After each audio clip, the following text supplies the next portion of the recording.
Hey there folks, welcome to Spectrum Pulse. We talk about music, movies, art, and culture.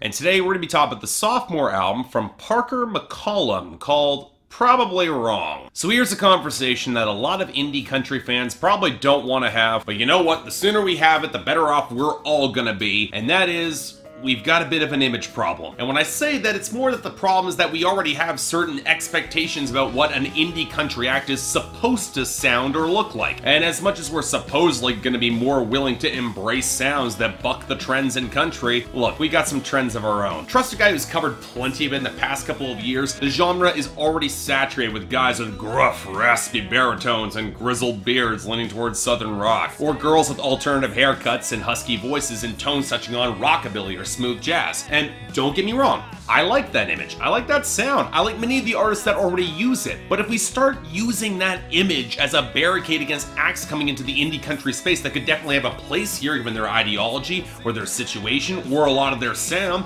that could be a bit of a problem going forward. We could just wall ourselves out. So take someone like Parker McCollum, a guy who's actually 2 years younger than me. It looks like he'd be fronting any bro country act and has been derided by some indie country fans as such. And yet, dig a little bit deeper, you end up finding a fair bit more. For one, he runs his own independent label where he's been releasing projects for the past 5 years, and going into his first album, The Limestone Kid, there's nary a drum machine or drop of auto-tune in sight. Straightforward, hard-scrabble Texas country with fiddle, harmonica, pedal steel, rough-edge guitars, and damn good melodies to boot. You can definitely hear the Ryan Bingham and Townes Van Zandt influences that are creeping in, and I like that. Now, that 2015 debut is far from flawless. The songwriting can feel a little bit iffy at points, and it was clear that McCollum was still growing into his voice, but you know what? There was some promise there. And when I heard his sophomore project was coming out this year and already got some critical acclaim, bundling 2 EPs together plus a couple new songs, I was pretty excited. Yeah, the buzz was suggesting he maybe was adding a little bit more of a pop flourish with more piano, but the sound was good and the Texas country edge remained prominent. I had some pretty high hopes for this. So, what'd I find on Probably Wrong? Well, here's the thing.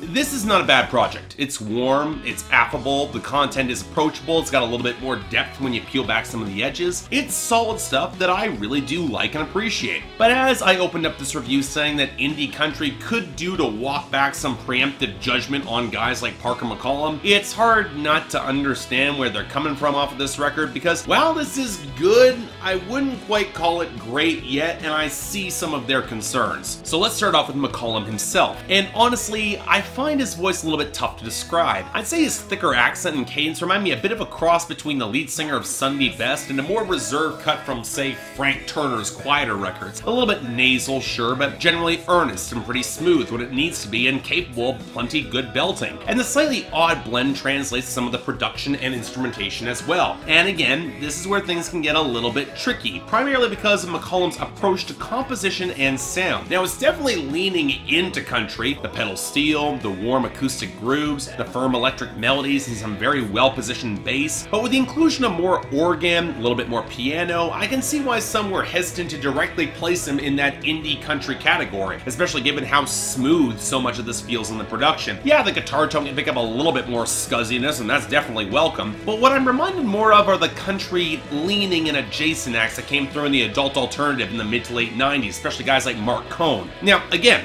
this isn't a bad thing. The added melodic interplay we get with the saloon-style piano on Misunderstood, or the swells of organ behind Memphis Rain and Lonesome 10 Miles, those are definitely welcome. I like that. And when McCollum lets his players really kick up the instrumental solos or grooves, you get some pretty impressive songs, like the revving guitars of The Truth, or the multiple minutes of interweaving instrumental solos on Things I'll Look It Up. I appreciate that. But at the same time, if you're going into indie country for something with real bite or a little bit more texture and edge, I can see you find this a little bit too polished or lacking in heft. And sure, I personally might be a sucker for some of the accordion and guitar flutters behind Blue-Eyed Sally, but you know what it reminds me most of is the neo-traditional country tones of the mid-90s. Maybe not quite as spacious or polished as a lot of that stuff was, but a little bit too content with coasting in the mid-tempo to really punch up harder or get a little rougher. And on that note, while I certainly prefer the drums not overwhelming the melodies, I do find them a little underpowered on this album. There could be a little bit more foundation in some of the percussion on this record. But okay,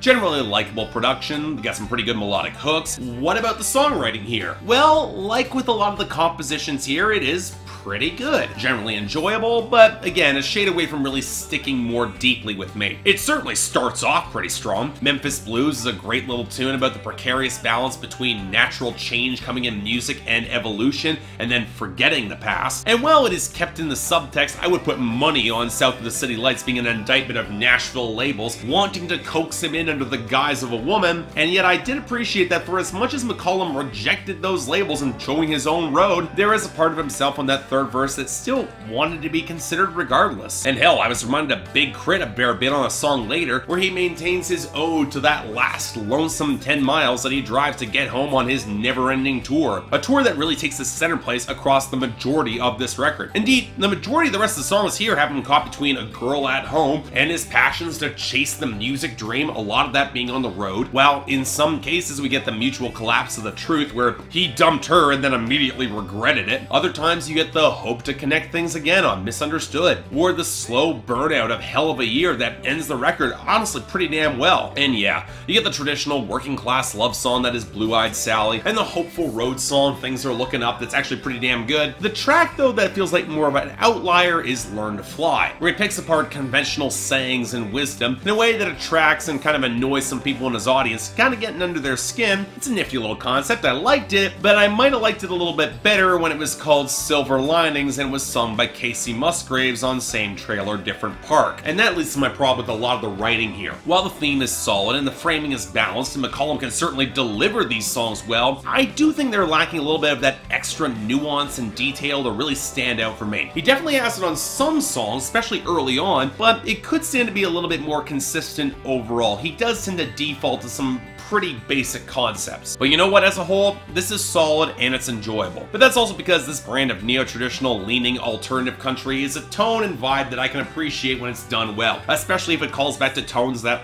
I grew up with. So yeah, there was a bit of a nostalgia factor to my natural response, I can definitely admit that. But you know what, at the same time, these are well composed, well produced, often very well performed tracks with some really damn good solos that I can respect, and it goes down remarkably easy. For me, easy 7 out of 10, definitely a recommendation, especially if the tones that I described for you are right up your alley. Otherwise, all you indie country fans, you'll probably have a good time with this. Definitely check it out. You'll be missing out otherwise. So yeah, thanks a lot for watching. If you'd like to like and subscribe, I'd be more than grateful. Not really a lot to say about it, but hey, when it's simple and straightforward, it just works. If you want to buy the record, and I highly recommend you do, links in the description below. And I got the poll up there for all you guys who are more curious about this guy. Curious what you guys thought about it.